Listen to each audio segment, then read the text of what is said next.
Hi everybody, it's Bryan Barron. I'm the Director of Skincare Research here at Paula's Choice Skincare. I am in Seattle. It's so great to be speaking with you again. Unabashed fan of the TV show This Is Us, so if you love that show too, you are my friend.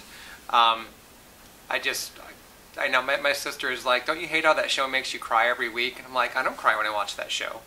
I kinda do. Anyway, that's not what we're here to talk about, although if you have any plot twists or spoilers, you can leave them in the comments section. I'll check them later. We are here today I'm here today, and of course there's off-camera help, to answer your skincare questions pertaining to skincare in general, pertaining to Paula's Choice products. We just launched, what was it, yesterday, Allie? 2 new facial masks. And I know there's been a lot of questions across our social platforms on these masks, and so I'm here to address them right from the start. We have the Rehydrating Moisture Mask, which is for normal to dry skin, and we have the Pore Clarifying Charcoal Gel Masks. 2 new masks for different skin types. Obviously the charcoal mask being absorbent is for normal to oily combination skin. It can be used if you have breakout prone skin. And then we have in our line what we call our original or classic masks, being the Skin Balancing Oil Absorbing Mask and the Skin Recovery Hydrating Treatment Mask. Both of the new masks are inspired by those original formulas, but they each went in a different path that really makes them uniquely distinctive in the Paula's Choice line. They're really what I call a modern day mask. If you are a skincare fan at all, you've noticed that there has been an explosion of facial masks across product lines, whether you shop at the drugstore, the department store, Sephora, whether you prefer K-beauty. Masks are the new black. I mean, they're everywhere. And we want to give you the best possible products we can. And for those who love using masks, we came up with 2 really cool concepts for dry skin and for oily skin. So I'm going to take a sip of coffee and then I'm going to tell you about both. And it will answer the question of why these new masks and how these new masks are different from our existing masks. So, just a moment. Caramel vanilla. Okay, Rehydrating Moisture Mask is an it's designed more as a true moisturizing facial mask in terms of its texture. This stuff is thick, it's lush, it is creamy. It is almost like putting a decadent layer of frosting on dry skin. But unlike cake frosting, which would get sticky and gross after a while, this stuff just keeps hydrating, drawing that moisture, holding it there, and then it contains ingredients that help prevent water loss from your skin, which is one of the ways that it is so fantastic to use as an overnight mask, particularly if you live in a part of the country where the winters are cold, or part of the world I should say, where the winters are cold and dry and the indoor air gets dry, and you just want to put something on your face at night and wake up the next morning and have that dewy, fresh, supple glow, as opposed to looking like you really could have used 3 or 4 more hours of sleep, even when that's probably the case for most of us. So this really has more of a substantial, lasting hydration than the Skin Recovery Hydrating Treatment Mask. This is more, I would liken it more to a cream gel. They have some similar ingredients in terms of the plant oil, some of the extracts. The Rehydrating Moisture Mask contains more intense hydrating ingredients, and part of that is powered by all of the amino acids. Those are the building blocks of proteins, and our skin, the uppermost layer of our skin, is composed of protein. So basically the amino acids help draw that moisture to skin, help to keep it there, and they're ingredients that your skin surface recognizes and knows what to do with, and they play, your skin and the amino acids play nicely together. This mask, the Rehydrating Moisture Mask, can be used around the eyes. You can apply a thick layer of it, leave it on for 20-30 minutes, watch an episode of This Is Us, or The Walking Dead if you prefer. It's 2 very different shows. and then rinse it off with tepid water and go on with the rest of your skincare routine. Or you can apply it as the last step of your nighttime skincare routine, and it's beauty sleep in a tube. I wouldn't recommend applying it during the day and then like doing sunscreen and makeup, because the texture of the Rehydrating Moisture Mask has enough creaminess and slip to it that everything's just going to kind of slide right off. So it really is best either as a rinse-off mask or something you put on at night. So think of it as a more hydrating, honestly more advanced and richer version of the Skin Recovery Hydrating Treatment Mask. If you are still a fan of this mask and you love its lighter texture, or you love using this mask as a moisturizer, it's sticking around, keep using it. But when your skin gets really dry, tight, uncomfortable, if it's showing signs of dehydration and you really want to give it that big drink of moisture, the Rehydrating Moisture Mask is the one I would push you toward trying. Now for the oily skin, combination skin among us, which would be me, the Pore Clarifying Charcoal Gel Mask. This one is really more of a dramatic departure from the Skin Balancing Oil Absorbing Mask. And it's not to knock the Skin Balancing formula, but the Skin Balancing Mask, this bad boy here, is really a traditional clay mask. It's a couple of different clays in water with some skin softening agents, some very good soothing agents. Its primary job is just to absorb excess oil without drying out your skin, and it's easy to rinse. So classic combination skin, slightly oily skin, where you don't really have a problem with what we call congested pores or clogged pores, this is your go-to mask. The Pore Clarifying Charcoal Gel Mask does everything the Skin Balancing Mask does, but the addition of charcoal helps to really dislodge that debris, the excess oil, the gunk, that gets stuck in the upper portion of your pores. To some you might, don't quote me on this, see some blackhead relief from this mask in terms of the very top portion of the blackhead being removed, because charcoal is such a magnet for all that stuff you don't want in your pores.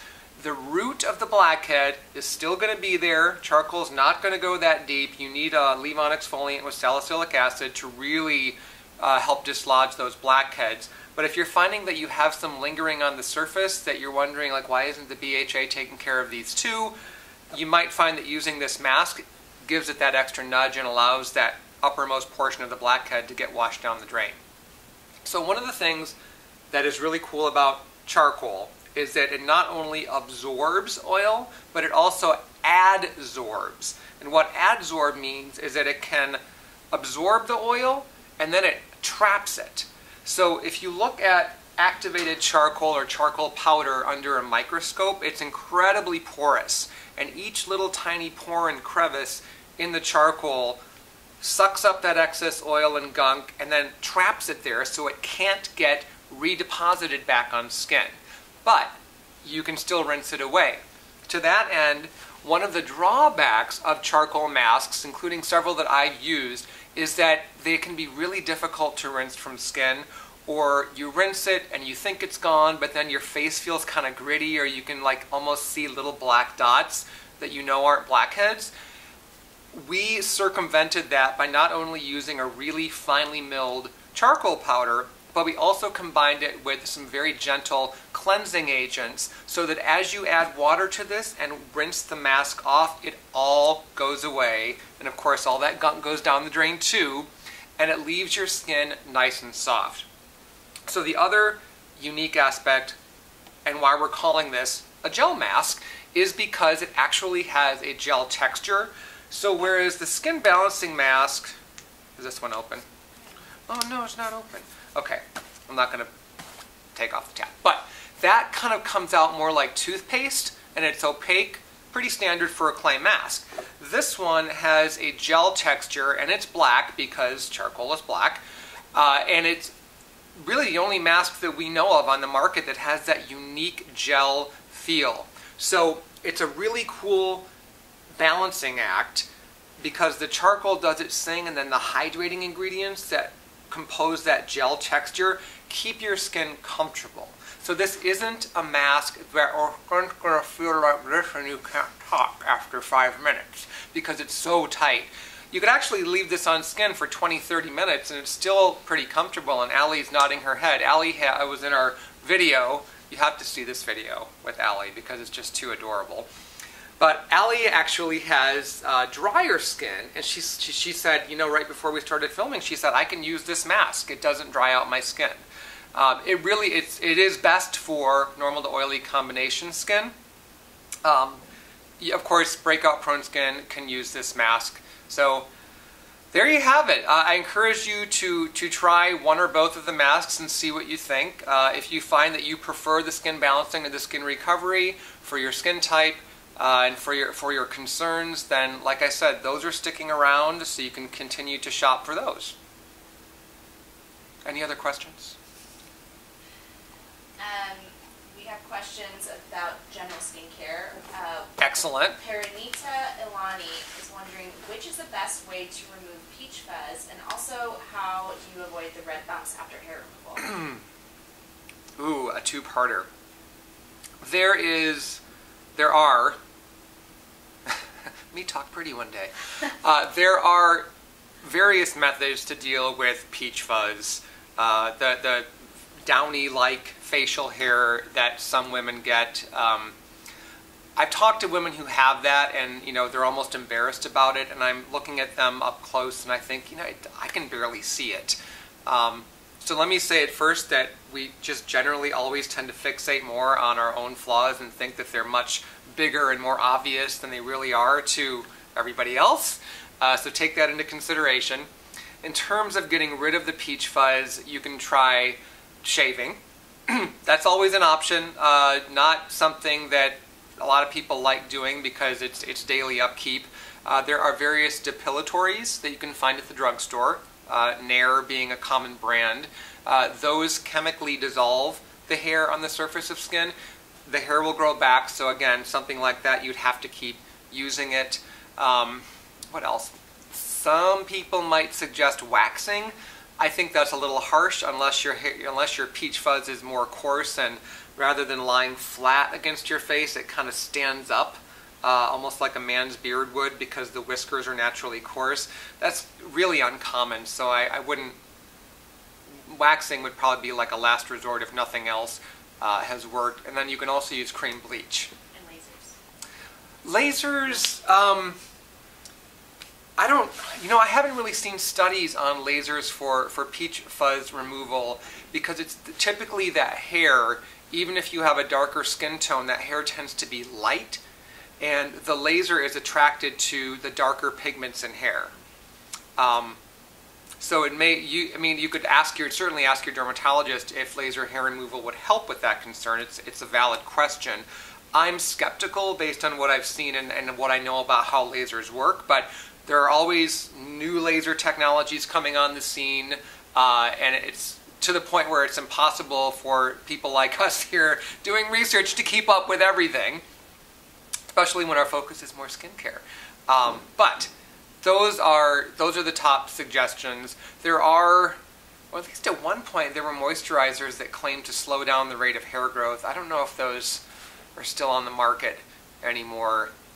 And then the other thing that you could do when you're putting on skincare and makeup, massaging those products into the skin, is always go in the direction of the hair growth as opposed to against it, because doing that pushes the hairs up and it causes the product to get caught underneath it, so the hair won't lie flat. But if you smooth it down this way, kind of like taming a cowlick, you know, on your head with the hairstyling product, just smooth it down. Oh, and then the follow-up question was the red bumps. Red bumps. I love salicylic acid for that, because it's just so naturally calming and helps fight the appearance of redness. A popular product you'll see on the market for this concern, which is also referred to as razor bumps, would be Tend Skin. Last I checked, Tend Skin was pretty high up on the isopropyl alcohol content. Isopropyl alcohol is not a good type of alcohol to put on your skin. It's also known as rubbing alcohol. It disinfects, but when you're dealing with raised red bumps, it's not, disinfection typically isn't what you need. You need something that is going to reduce the look of that redness and calm the skin, and salicylic acid is brilliant for that. So you can find products from several different brands that contain salicylic acid. Probably no other brand than Paula's Choice has the wealth of options that we do. We have liquids, lotions, gels, creams, and any of those are options to just dab on with your fingers or a cotton pad to the redness-prone areas. And of course, it's such a multi-talented ingredient. I'm sure that there's another concern you have on your skin that salicylic acid would be helpful for. Clogged pores, uneven skin tone, lack of hydration. It's not a triple threat, it's like a quadruple, 5, 6, quintuple. It does a lot. It does a lot, and it's my #1 pick for that concern. Chocoholic Superstar, great name. My forehead always looks bumpy and textured, and I have been getting more breakouts around my chin. Is there anything I can do about it? I have bangs, if that makes a difference. That might make a difference. It wouldn't affect the breakout you're seeing on your chin unless you're going for the Cousin It look and your bangs are way down here, which I highly doubt. But on your forehead, the bumpiness, the clogged pores could be a result of the styling products you're putting in your hair. Could be from hairspray, it could be from a styling cream that you're using. It probably isn't from a silicone serum. Silicones in general are not known to clog pores. They're breathable ingredients, they're porous ingredients, so they don't suffocate skin. They're not occlusive in the sense that skin is blocked from everything else. But a lot of the silicone serums and sprays in use today also have plant oils in them, like jojoba or evening primrose oil or argan oil, and all of those oils have the potential to clog pores as well. So if you have two choices in that regard, you can change your hairstyle so that your bangs aren't resting on your forehead, or you can change the products you apply to that portion of your hair. So maybe you have longer hair and you need a styling cream kind of for this area in the back, but maybe in the front you can leave that with less product, or just be careful about using the heavier products in that area.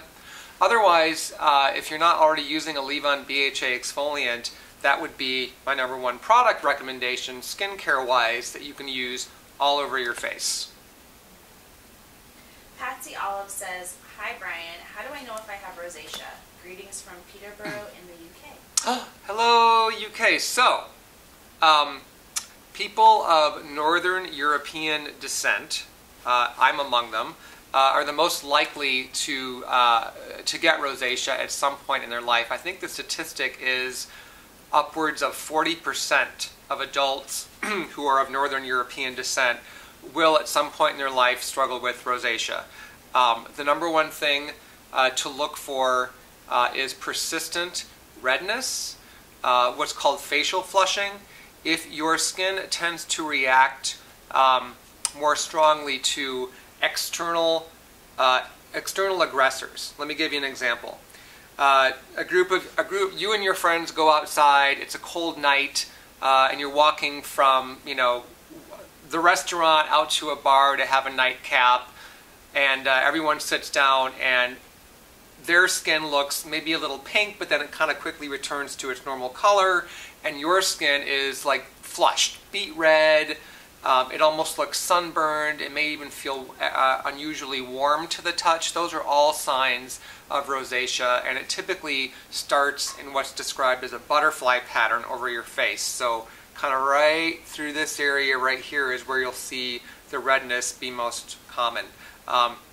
Obviously, from my perspective on the couch, and given my background, I'm not in a position to diagnose anything. So if what I'm saying to you in terms of what to look for visible symptom-wise, if you're like, yep, that's me, your next step is to see a dermatologist for a confirmed diagnosis. Your dermatologist will do a thorough exam, a visual exam. We'll ask about other triggers that may be behind it. Maybe you have a job where you work in a restaurant, you do a lot of cooking where you're standing over a hot stove. Some people with rosacea find that alcohol is a trigger, as in drinking it. So red wine is particularly problematic for a lot of people with rosacea. It's almost like one sip and you're blushing. What are some other common triggers? It kind of goes without saying, but irritating skincare products, or even products that say they're for sensitive skin, but they may contain some problematic natural ingredients or fragrant essential oils. If your skin tends to be more reactive, visibly reactive to those types of ingredients, that can be another clue. The number one thing, though, is to see a dermatologist, because you can manage redness to a point with skincare and of course sun protection, but if what you have is indeed rosacea, you will need topical prescription products from your dermatologist to get the symptoms under control. Unfortunately, it can't be cured, but there is a lot you can do medically to keep the symptoms under control, and you want to do that, because if you don't do anything, the rosacea won't go away. It only continues to get worse. You'll see increasingly obvious symptoms that, believe me, you won't want to deal with. So it's best to nip it in the bud and get on that path to managing it now. Danny says, please make an everyday hand cream with SPF. What is your take on that? Oh, I would love to. So we've actually attempted that a few times in the past. One of the issues that we've run into is that it's tricky to... We want to do something that's like either all mineral because it's gentler. For example, if you put a mineral sunscreen on your hands and then you go and rub your eye later on, chances are you're not going to cause your eye to sting or feel irritated.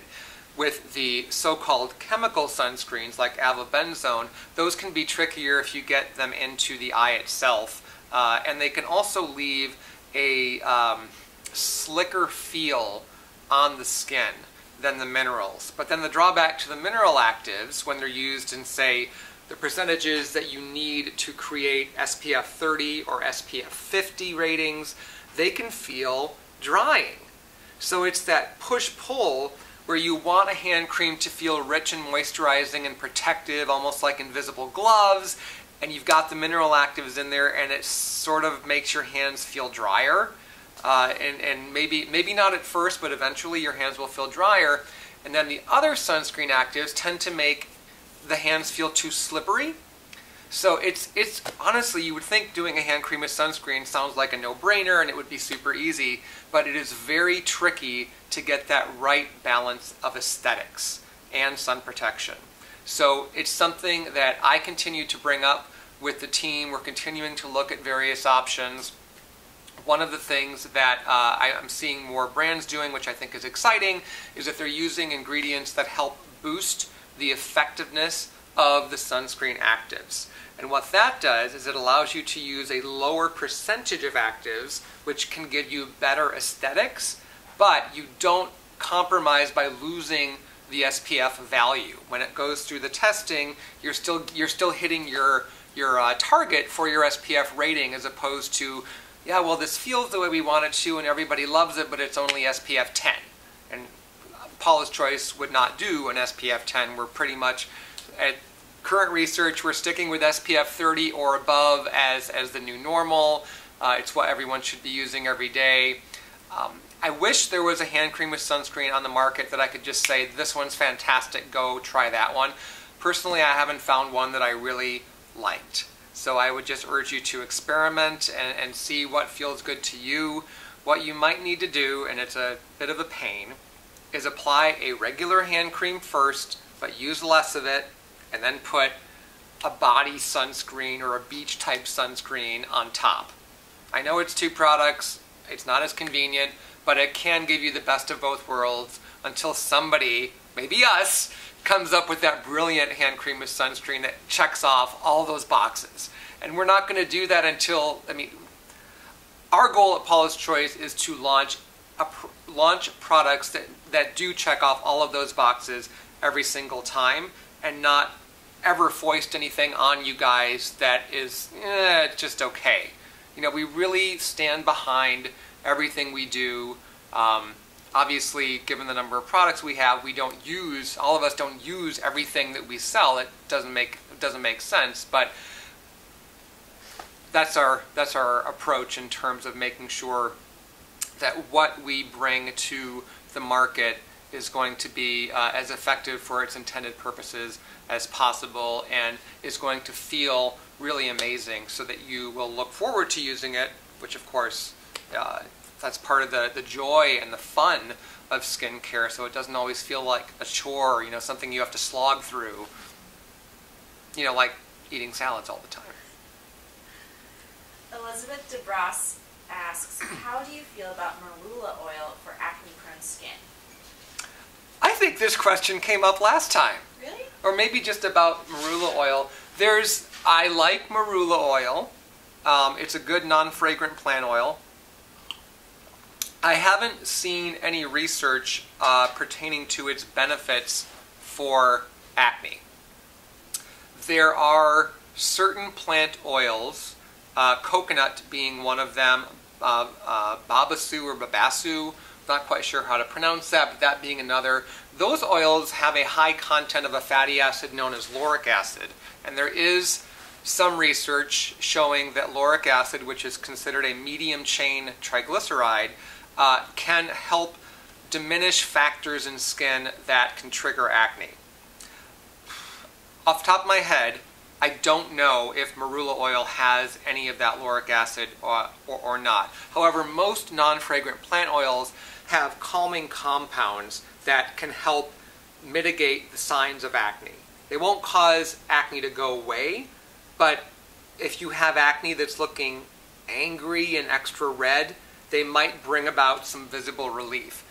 But I would caution you with any oil when you have acne to monitor how your skin responds, and if you start noticing more breakouts, don't try to power through that. Chances are it's just too much for your skin, whether you're producing too much of your own oil or whether there is just something about that oil that is clogging for you.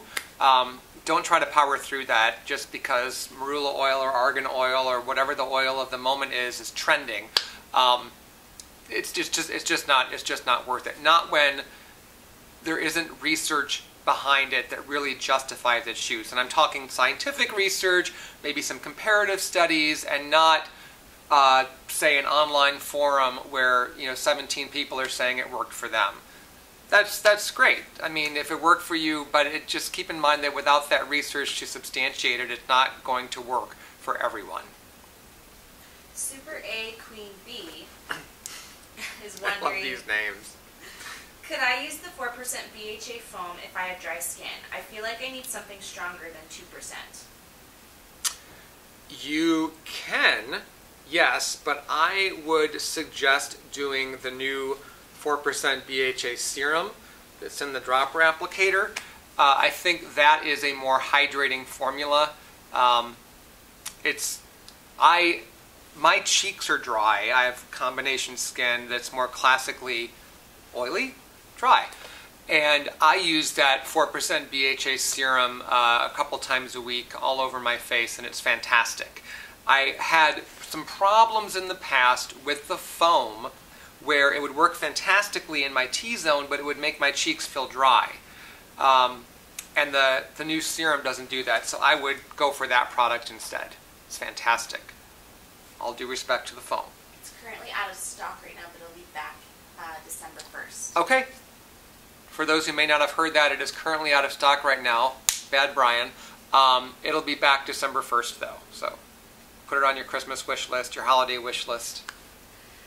Lily Cuna says, "Hi, I have a very breakout-prone skin, but managed to control it by using different products like your 10% AHA, weekly resurfacing, yeah, 2% BHA, and 10% niacinamide booster at the same time.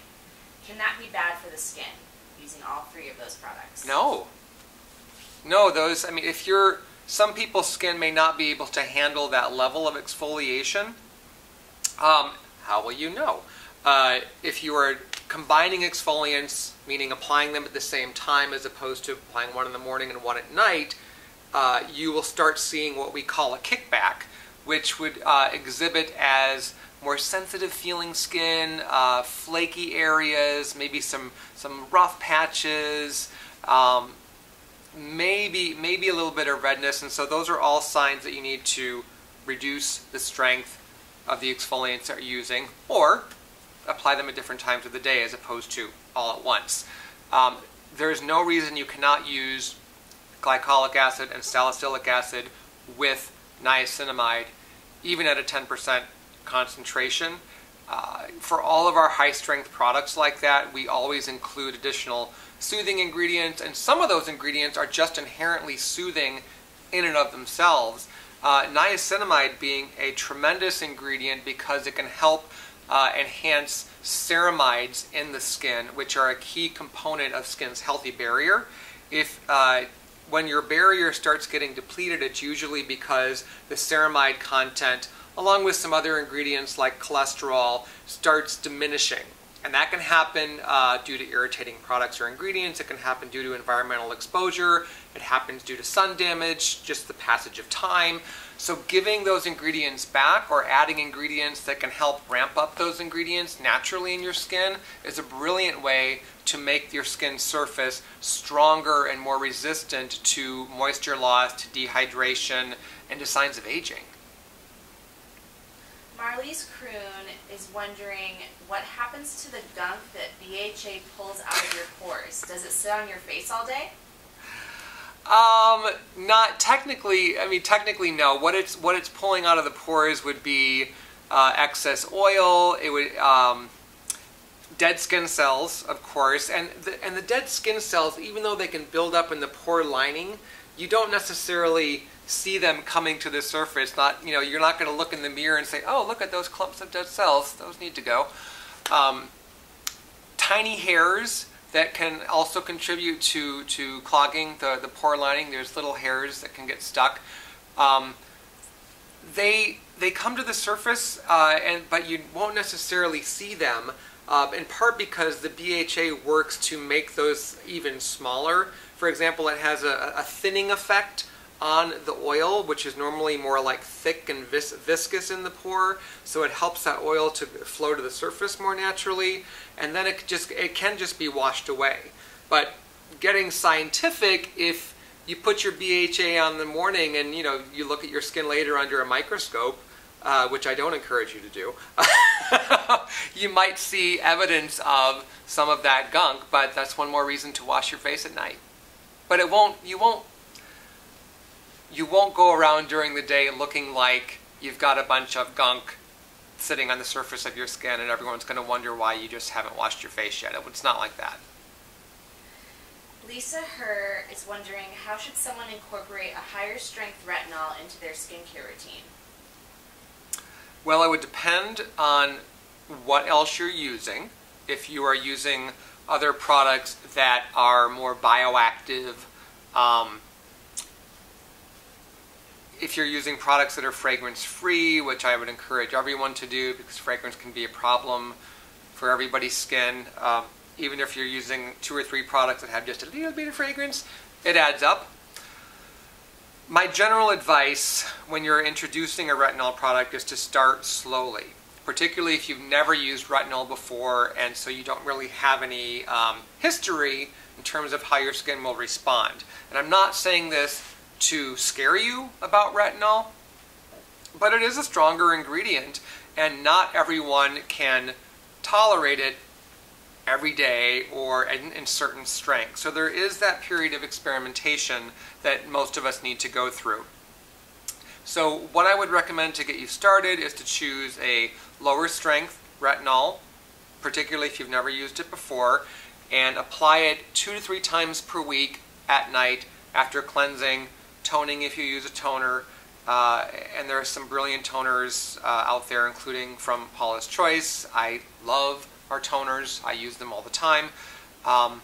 You put on your AHA or BHA exfoliant if you use that at night, the retinol product, and then you can follow with your serum, a lightening product if that's in your routine, and finally your moisturizer You might not need the moisturizer if the retinol product and the serum and or the toner are giving you enough hydration, which can be particularly true for somebody who has combination skin. Jeanette Cham says, thanks to Paula's choice, my acne has cleared up dramatically. Excellent. But I still struggle with clogged pores. I use the 2% VHA liquid and have tried the 9%, but still have trouble. Any suggestions? You know, in situations like that, you could find additional relief from seeing a dermatologist for a higher strength AHA or BHA peel to really give your skin that extra nudge. And you may need 2 or 3 of those spaced a few weeks apart before you really see, you know, wow, that was money well spent and I love it. The other thing to consider is what else is in your routine that might be contributing to the clogged pores. So BHA at 2%, at 4%, at 9%, you can combine, layer. That can address clogged pores quite well for most people, but if you're not making other changes to the products in your routine that are contributing to the clogged pores, you're sort of just keeping up. So the BHA is doing its thing, but then you're putting other things on your skin that are continuing to clog your pores. And so just as one group of clogged pores start looking, you know, better, clarified, another group pops up because you haven't stopped giving your skin those ingredients that are causing the problem. So take a look at what you're using. Make sure that the moisturizers, the serums, any treatment products are the thinnest textures for your skin type. Now, some people have dry skin and clogged pores, and the tendency when we have dry skin is to go for the rich, creamy, thicker products. If you have clogged pores and dry skin, that can backfire because a lot of those creamy, rich ingredients can contribute to clogged pores. Won't be true for everybody, but some people with dry skin and clogged pores, that's the dilemma. And the solution, and it's not the most convenient option, but it really is the only thing that works, is to layer thinner textured products.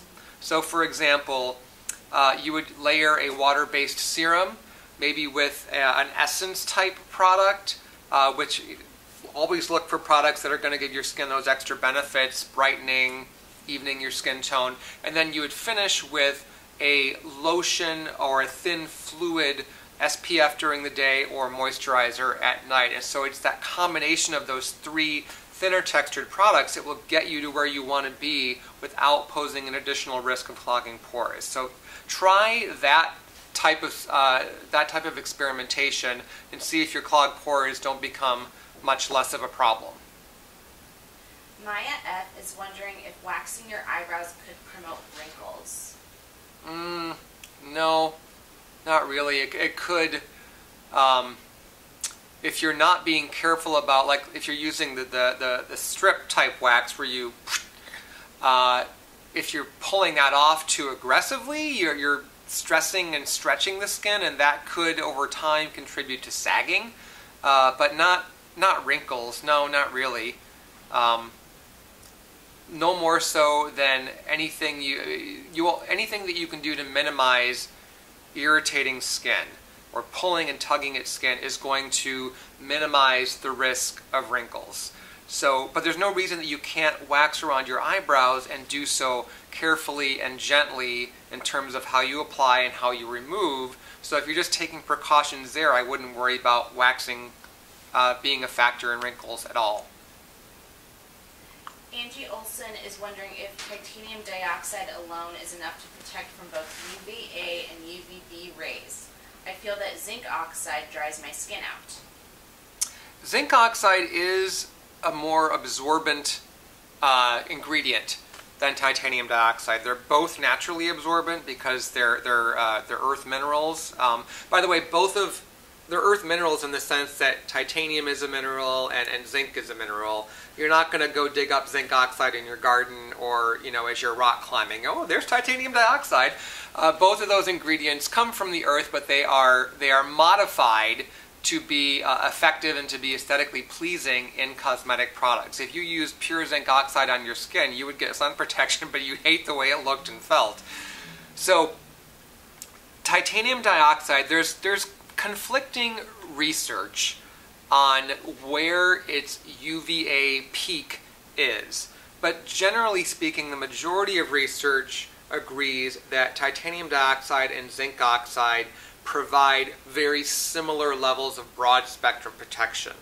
It's still an active ingredient that is approved for use as a sunscreen.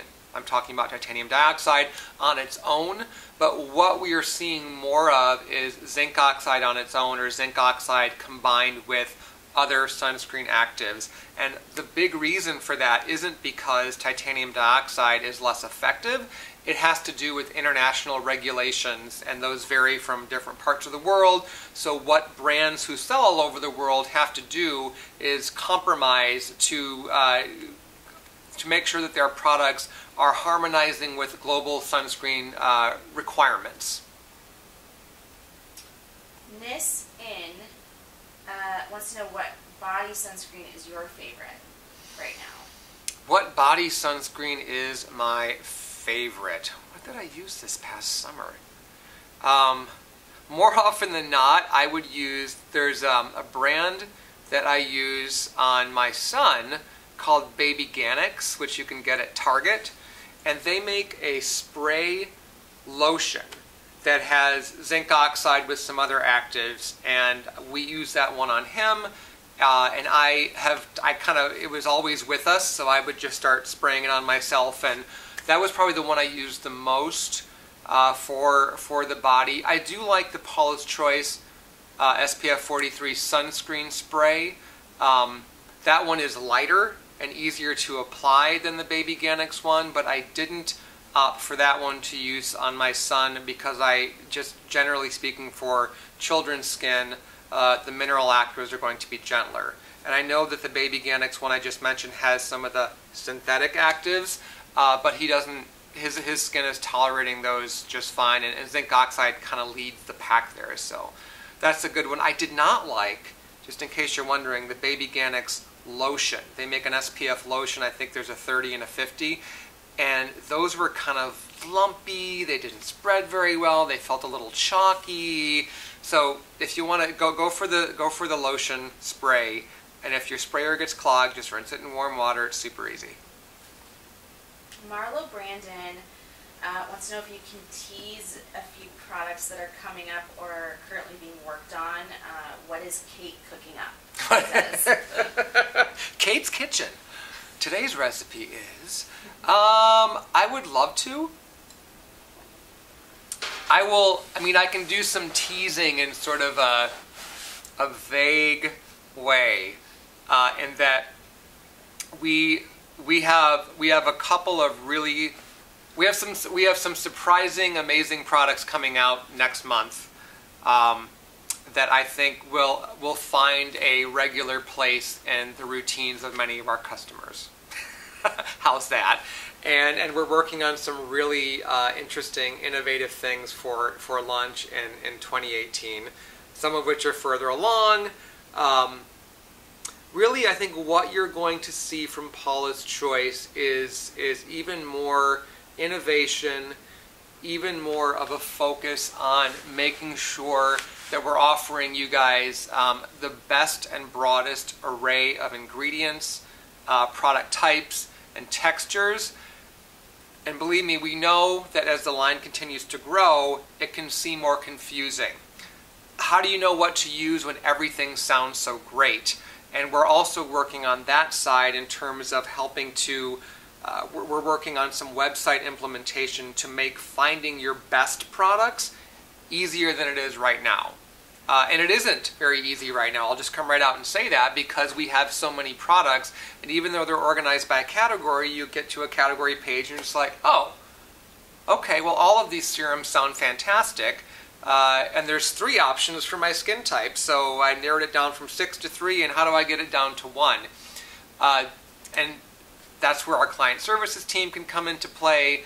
That's where your personal preference for texture or individual ingredients comes into play, because they differ, obviously, from product to product. Some people like oatmeal raisin cookies, some people like chocolate chip cookies, but they're both cookies, they're both delicious. Rachel M.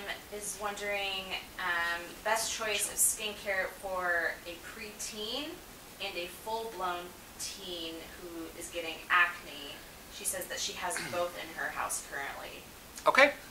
So for the preteen, unless they're showing a strong interest in getting into skincare and really doing something every day, I would say cleanser, a water-soluble cleanser that they can get in the habit of using maybe once a day. You know, if the preteen isn't wearing makeup, she probably, and if her skin isn't showing signs of being oily, she probably doesn't need to wash her face in the morning. She's at that age still where she's not getting that buildup of dead skin cells. Her skin is still exfoliating naturally, and you know, it's probably looking pretty good year-round in any weather.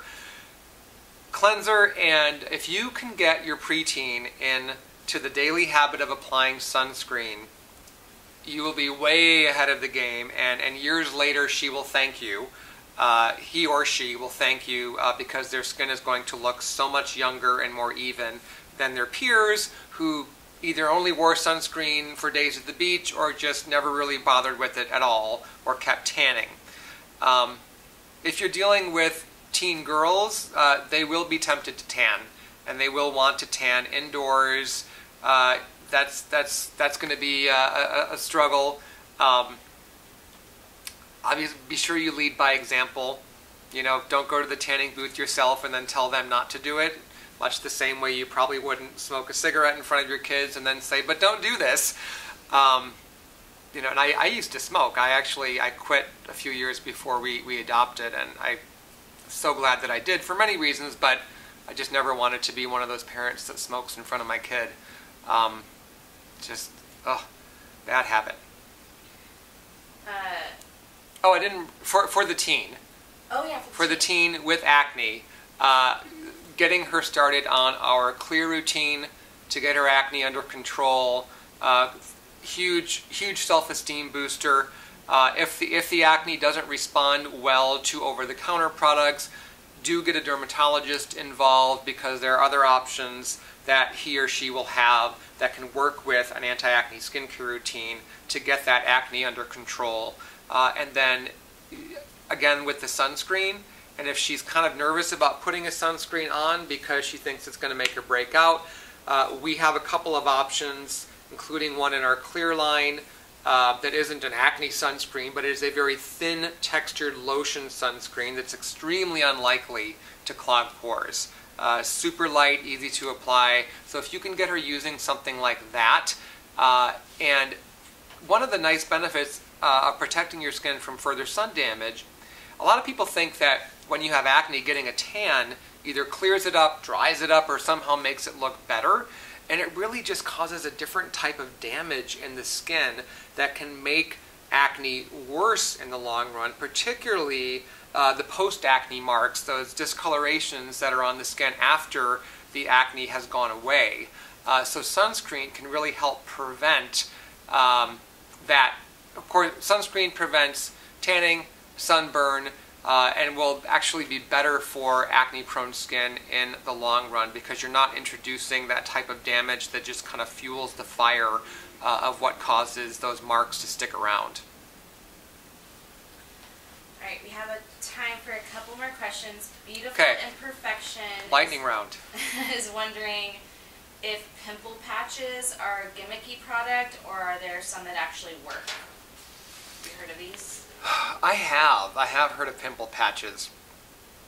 When they contain over-the-counter active ingredients that research has shown to be effective, salicylic acid, benzoyl peroxide are the two big ones. Don't use the ones that have sulfur. If you've happened across any of those, it's just too drying. Sulfur is a strong disinfectant.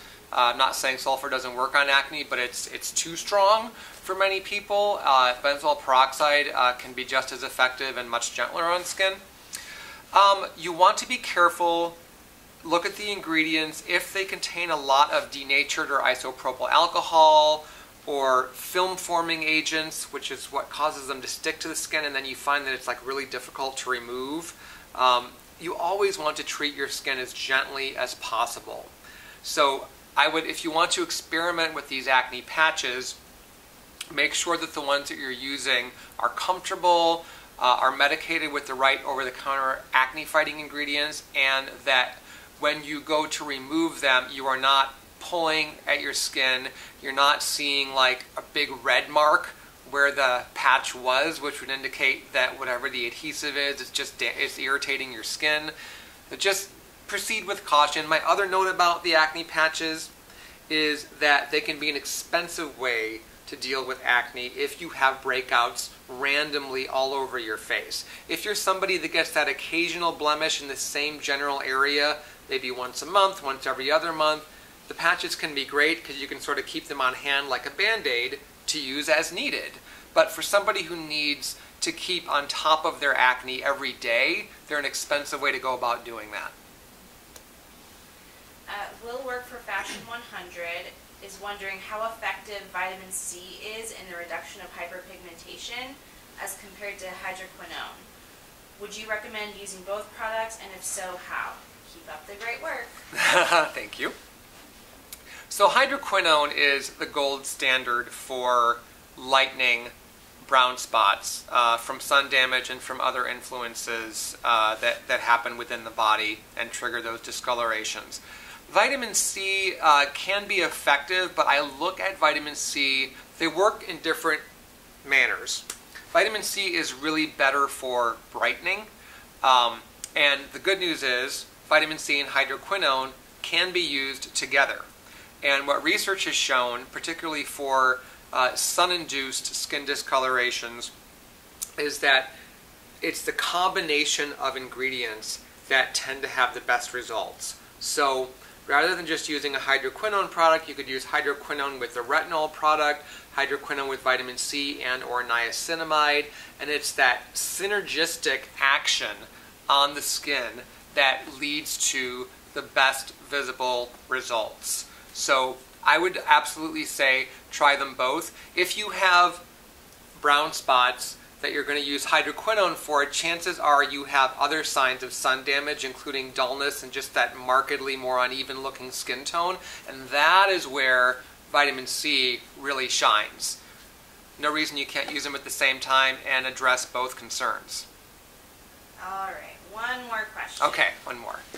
I'm considering using your body VHA twice a day instead of once a day, as it's really helping the KP on my arms and back knee.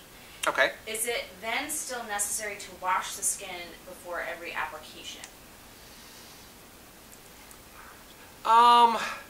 You know, we're not talking,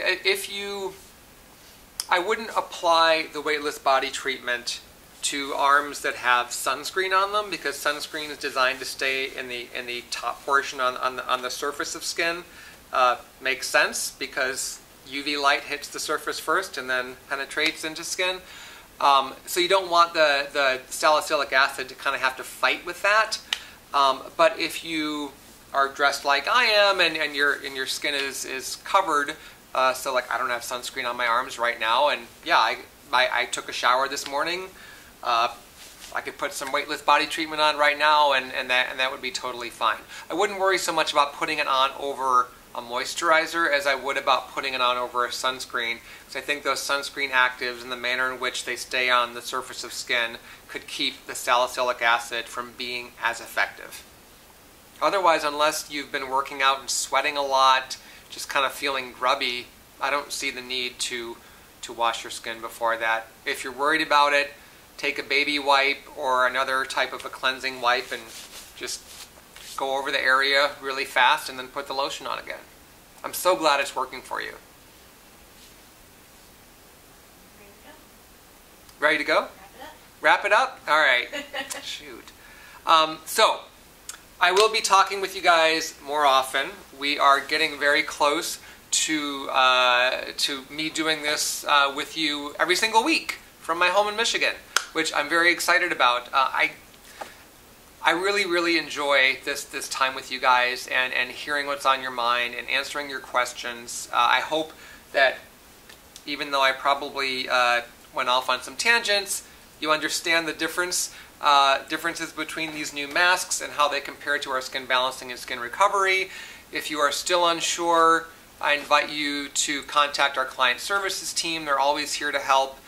You can also hit us up on social on any of the platforms that you prefer, Facebook, Instagram, Twitter, and we'll get back to you as soon as we can. So thank you so much for spending the time with me, and I'll see you again really soon.